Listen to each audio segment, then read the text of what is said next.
Good evening.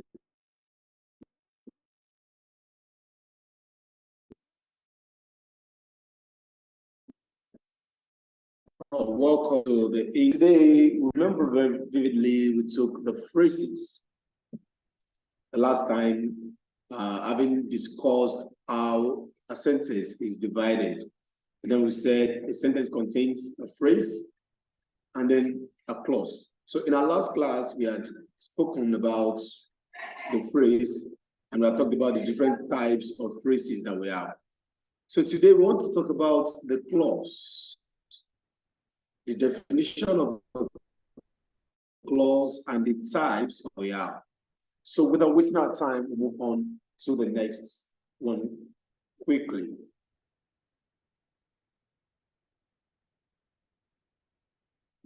So what is a clause? As defined here, a clause is comprised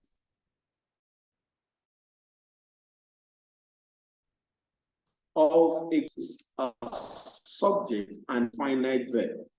Now, I want us to pay attention to the finite verb.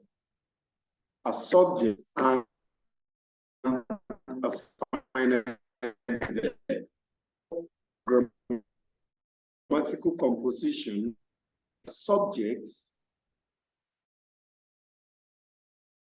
and a finite. Here you have a finite verb in it is a phrase. So it contains only one subject, either singular or plural, and a finite. So anytime there must be a subject and be a finite verb. However, the subject may not be shown because surely we can start up a sentence without using a subject.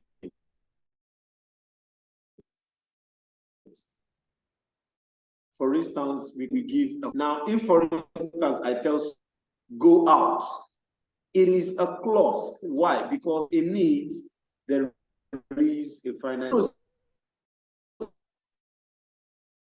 Say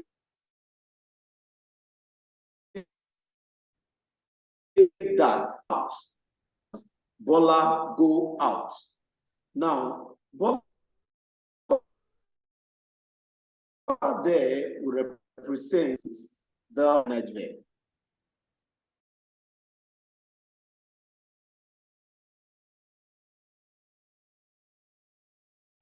Now, but as cannot be hidden because the power that a phrase carries to change its status from being a phrase to a clause is that when you add a finite verb to a phrase, it becomes a clause. So what we are trying to say is that the potency of a clause or what changes a phrase into a clause is the finite verb. So put that to mind and know that anytime you are talking about a clause, it must have a subject, either physically or abstract. But most importantly, there must be a finite verb in that composition. It may also mean that a clause is a group of words containing a subject and a predicate, functioning as a member of a complex or compound sentence. Maybe in our next class, we'll be talking about the types of sentences that we have, and we'll be talking about the categories in two. We have sentences by structure, and we have sentences by function. So in our next class, that is what we'll be talking about. But today, as we are discussing clause, this definition has opened us more into a variety or into a bigger scene of how the clause can be seen. Remember earlier we said a clause contains a subject and a finite verb. But this is better telling us that a clause can also mean a group of words that can be divided into a subject section and a predicate section. And it functions as a member of a complex or compound sentence.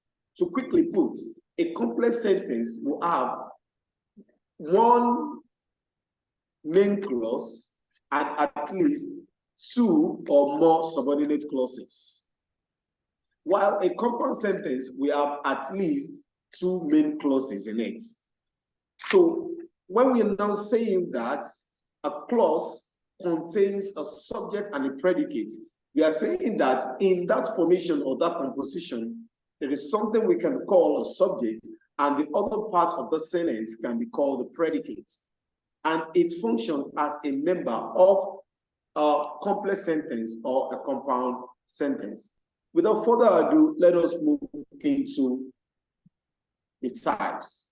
Now, this diagram tells us the types of clauses that we have.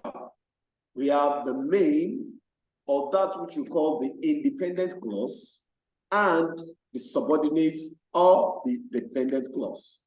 We have the main, or what we refer to as the independent clause, or you have the subordinate, or which you call the dependent clause. Now, the subordinate clause can be divided into three forms. We have the noun clause, we have the adjectival clause, and we have the adverb clause. That is, when you're talking about subordinate clauses, you can have a subordinate clause functioning as a noun, you can have a subordinate clause functioning as an adjective, and you can have a subordinate clause functioning as an adverb. So anytime you're forming your sentences, and then you have the intention of forming a main clause or an independent clause and a subordinate clause or a dependent clause, you should be able to know that for your composition or while forming your subordinate clause, you can use a noun clause, you can use an adjective clause, and you can use an adverb clause.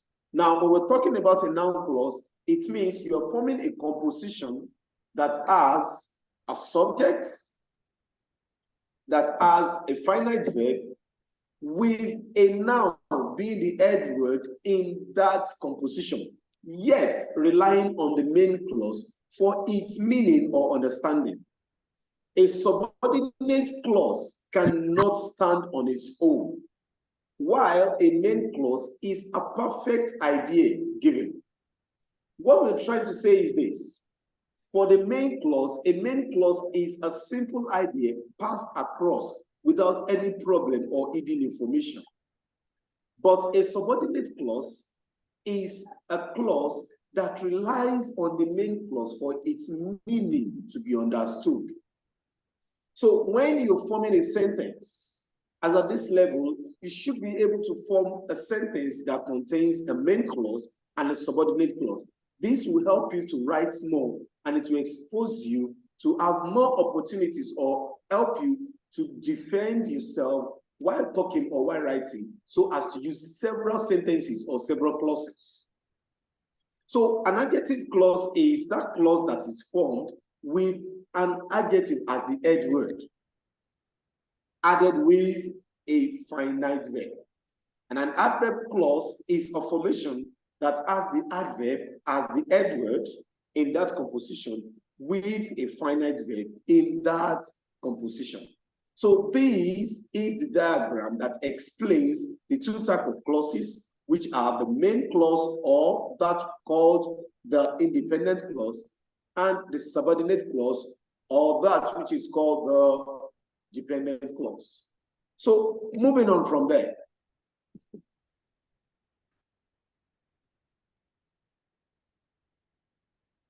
What is an independent clause, or what you call the main clause? First, one thing about the main clause is that it functions on its own to make a meaningful sentence and looks much regular like a sentence. An independent clause could be something that you write and then it's fine that way. You use the independent clause and everything is clear, everything is fine. Nothing is happening. So what we are trying to say is this, that you may make a simple sentence. For instance, Ade goes to school. That is a simple sentence. And I can tell you that that is an example of an independent clause. So it is also a sentence that can bring up about two clauses that can be joined by coordinators. And the coordinators are and, but, so, and By the time we are discussing conjunctions, we will have a greater and a better look into each of these elements. But presently, what we are looking at is the clause, and we are saying that while we can have a main clause as one entity, we can also have an independent clause that has two entities in it. Now, when I say entities, I mean two independent or two main clauses coming together or being joined together by a coordinator. The coordinator may be and, it could be but, it could be so, and or. Now, moving on from there, these are the example of independent clauses or main clauses. It will come as a statement, or it could come as a question. For instance, the first one says, he is a wise man. That's a simple idea passed across and everybody understands. I like him. It's a simple sentence and everybody understands. For me to join these two, I can use a coordinator. I can say, he is a wise man and I like him. So to confirm or to better buttress the second function or the second proposition of an independent clause, that is why I have joined these two first sentences together. It is a main clause on its own. I like another main clause on its own.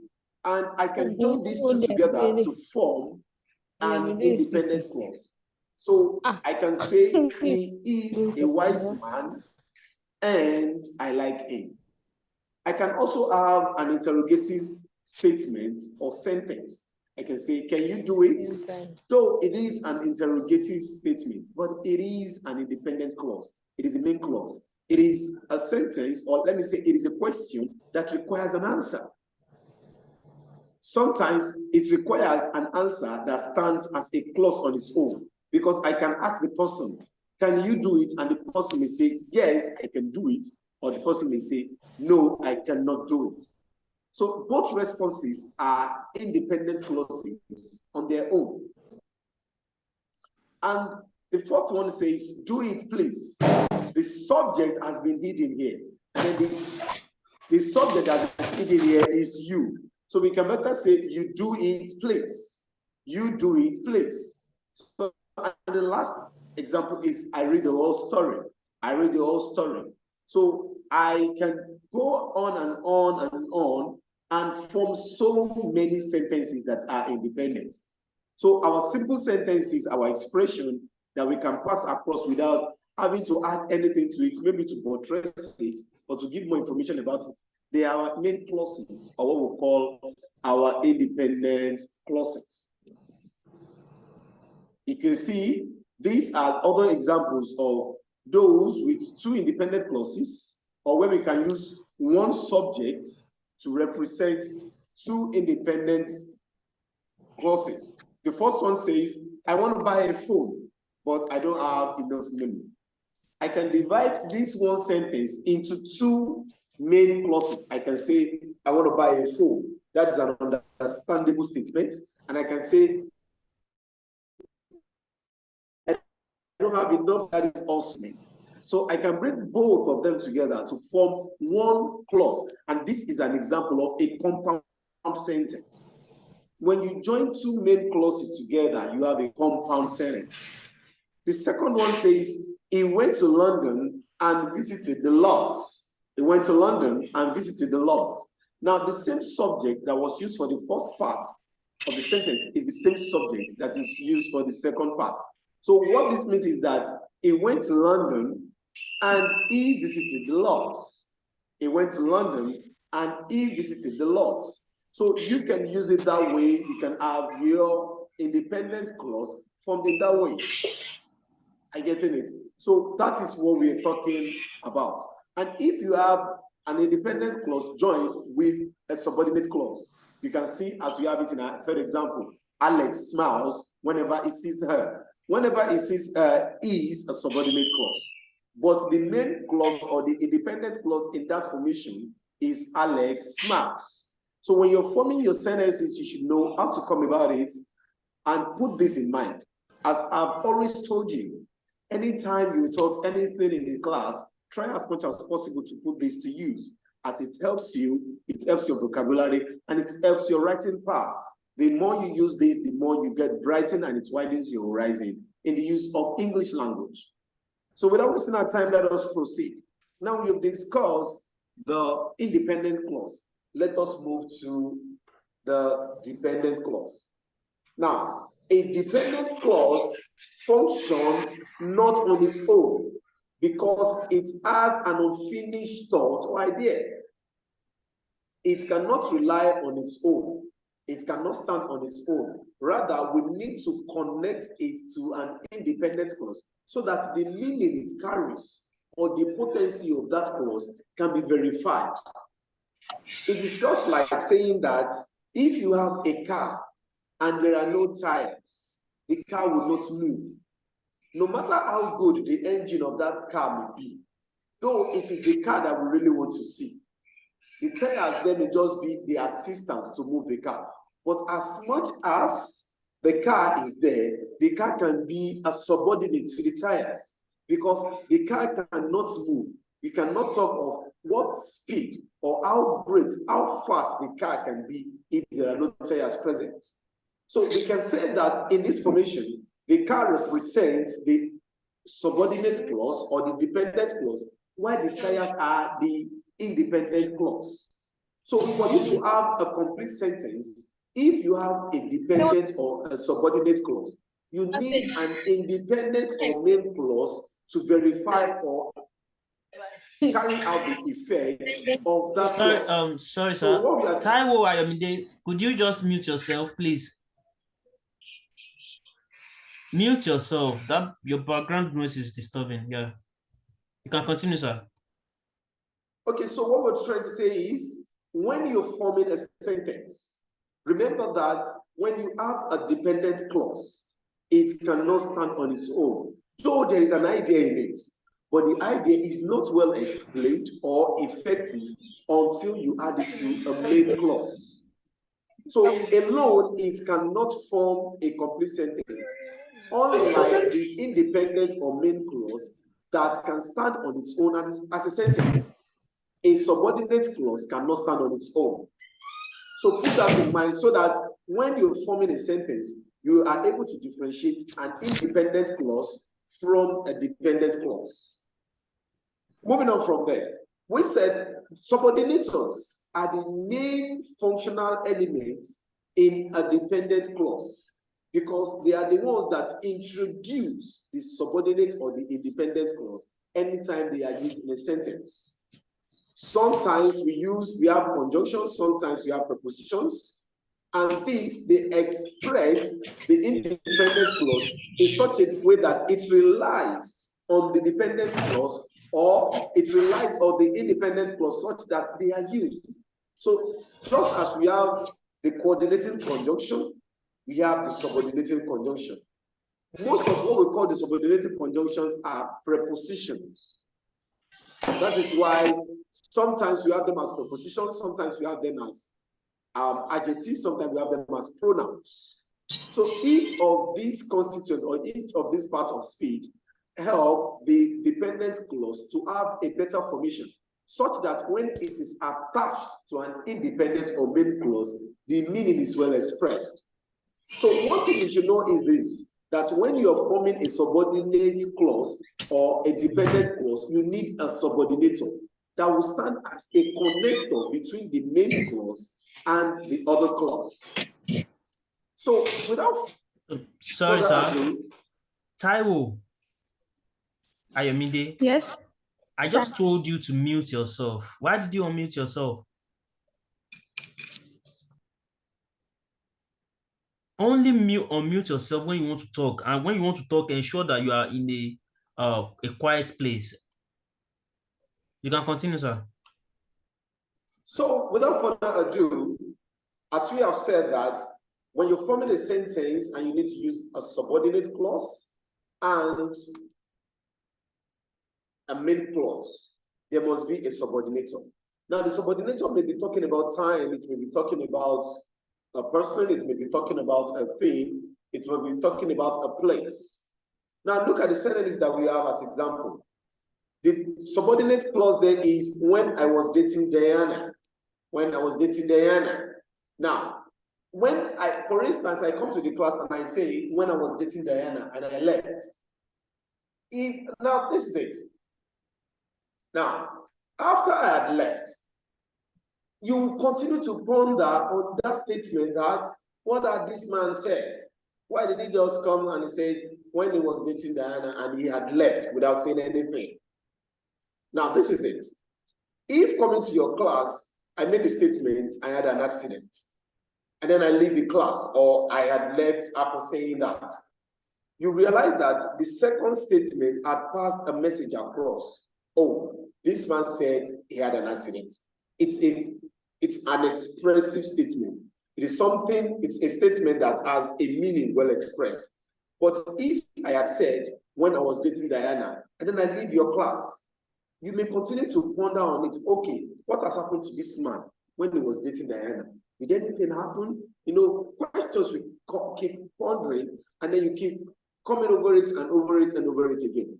But if I come to the class and I say, when I was dating Diana, I had an accident, it comes an expression that was well formed and well presented. So from there, if you connect both together, oh, he was trying to say that he had an accident when he was dating Diana. So the potency of a subordinate clause is not effective until it is added to a main clause. So in our first sentence, when I was dating Diana is the subordinate clause, or what you call the dependent clause. Just as the name says, it depends. It depends on something that is independent. So your dependent clause will rely on an independent clause to have the meaning expressed. Your subordinate clause needs to attach itself to a main clause to have the meaning expressed. So put your mind to it and you know what it is all about. So when you're forming your sentence, you should know how to generate a subordinate clause and then add it to a main clause without problem. The second one is, I know the man who stole the watch. If I come to your class and I say, who stole the watch? And then I leave, it will raise questions. But if I say, I know the man, I have passed a message across. And then by the time I come and I say, I know the man who stole the watch. At first, who stole the watch would have existed alone without any meaning attached to it because it is an incomplete thought. I know the man is a complete thought because it has passed the message across. Bringing both together, I have been able to express myself more because I have added two things together and then I have joined them there. So the other examples that we have, you can use them and then give this as examples and then you try them out so that you can know that you are able to form sentences of your own. Because of our time, let's quickly look at the three types of dependent clauses. The three types of dependent clauses. Though they have been exemplified in the sentence that I've given, but we need to talk about these three types because majorly in our examinations, they can ask us questions as the grammatical name of an underlined expression and the function. This is an aspect that will help us to generate or identify the types of clauses of phrases, even if they are given in exams. So the first one is the adjective clause, or what we call the adjectival clause. Now, an adjective will always modify or describe a noun. So which means an adjective clause will modify a noun in the sentence. An adjective clause will modify a noun in the sentence. They are also called relative clause, and they usually sit right after the nouns they modify. So which means if you want to identify an adjective clause, you have to look out for a noun. Maybe it is standing as the subject of the sentence or standing as the object of the sentence. And then you realize that the adjective clause that will be modifying these nouns will sit right beside them. It is just like a driver and the first passenger sitting beside him or her. Now, your noun will always be modified, or let me put it this way. A noun can only be modified or described by an adjective. And that adjective that will describe that noun sits beside it. So if you want to identify an adjectival clause or an adjective clause, it will be beside the noun it is modifying. Let's see some examples. I am looking for the red book that went missing last week. The noun that is being modified here or that is being described is the red book. Or let me say the book. Or let me say book. So the clause that went missing last week is an adjectival clause that is telling us which book or which red book, because it is possible that maybe over the last week, there are several red books that we have come in contact with. But this one now is expressing which one exactly are we talking about? Okay, we are talking about the red book that went missing last week. The second example, Finn is asking for those shoes which used to belong to his dad. So which shoes are we talking about? Those ones which used to belong to his dad. So the clause there is modifying or describing the shoes. So pay attention to that. That is how you use an adjective or an adjectival clause. The second one is the noun clause.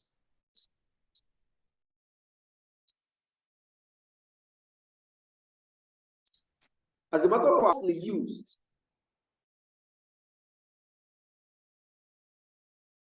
Or widely used. It's just not with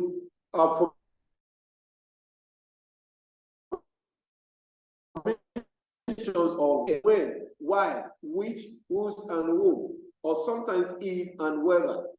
Now, one thing about the noun is this: it will always answer the question what, or sometimes refer you to human or something, because if you go by the definition of a the noun is a name of anything or the name given to anything that has a name. So when you want to define a noun is a naming word. So anything that has a name is a noun.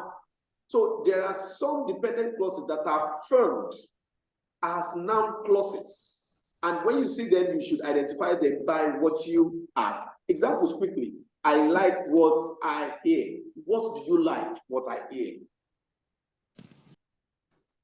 What do you like? What I hear. You need to express that it's crossing a line for you. What will you express? That it's crossing a line for you. He knows how things work around here. What does he know? What does he know? Oh, he knows how things work around here. Remember, I told you that noun clauses will most or usually answer the question, what? What? So by the time the question what comes and an answer is given to it, mostly it will be a noun clause. Lastly, without wasting our time, the last one we want to discuss for today is the adverbial clause. Just as we know that an adverb will modify a verb, an adjective, and another adverb. And sometimes an adverb will talk about time, an adverb will talk about manner, it will talk about place. So if an adverb is modifying a verb, it will talk about when the verb was done, or when, verb being an action word, you could say when the verb was effected, where it was effected, or how it was effected. And it could be modifying an adjective or modifying another adverb of its kind. So I can say she danced emphatically beautifully. She danced emphatically beautifully. Now, emphatically there and Ismail.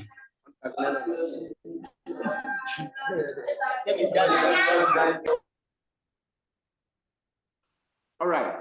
So these are examples quickly so that we can round up. Alice did the dishes till her legs gave up. So the question is when? When? Till her legs gave up. Till her legs gave up. So you see that this particular clause here modifies everything that we have in the main clause. I could say Alice did the dishes and then I keep quiet. It's a well-expressed information. It's a well-expressed information. And the answer could be, the question, sorry, could be till when? And then the answer will come with till our legs give up. That is telling you time. Time. Turn around to the point of panting vehemently. Now, that is an example of an adverb clause, or what you call an adverbial clause. You can see that this clause is modifying the verb ran. Ran. So the last one, I went through the book at a lightning speed. I went through the book at the lightning speed. How? With what speed? How did you do it? So those are the examples of the adverbial clauses. So let me rush back so that we can start and revise on everything so that we don't forget quickly. We started with defining what a clause is, and we said a clause comprises a subject and a finite verb. And then we went further to say that a clause can also comprise a subject and predicate, and it functions as a member of a complex or a compound sentence.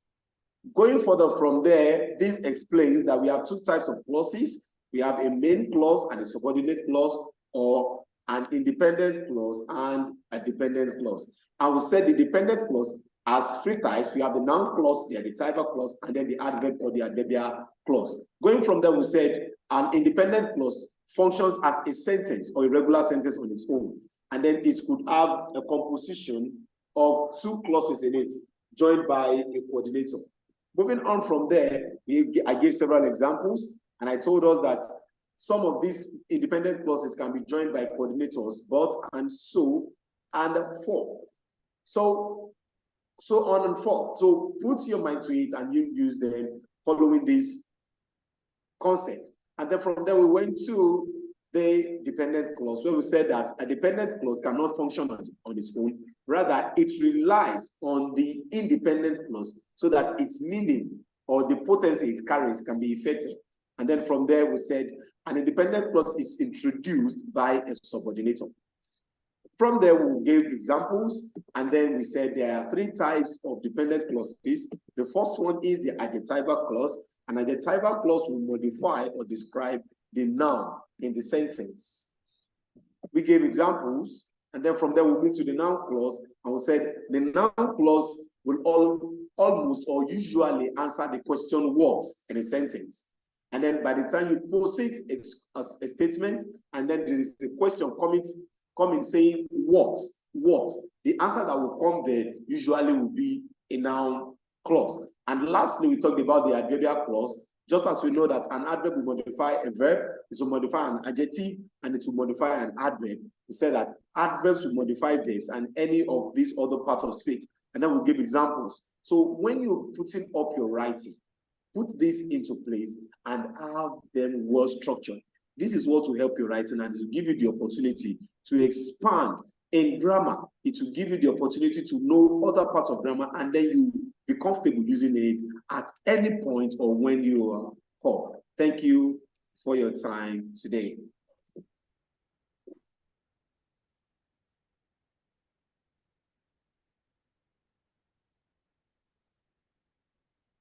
So before I leave, is there any question? If you have any question, you can please raise your hand so that I can answer with the little time that we have.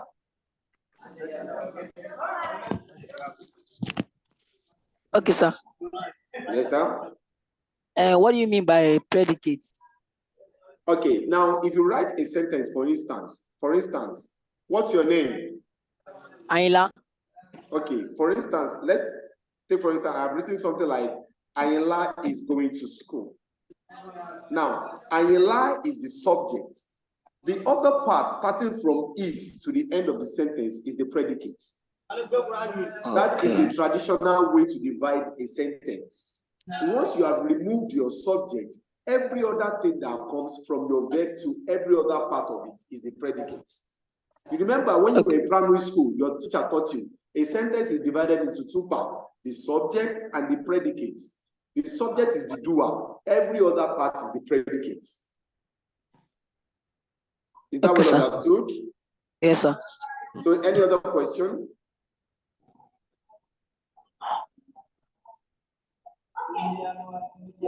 So if there is no question, don't forget all we have said. Please put them to use. Have a wonderful day to yourself. Thank you, sir. Thank you.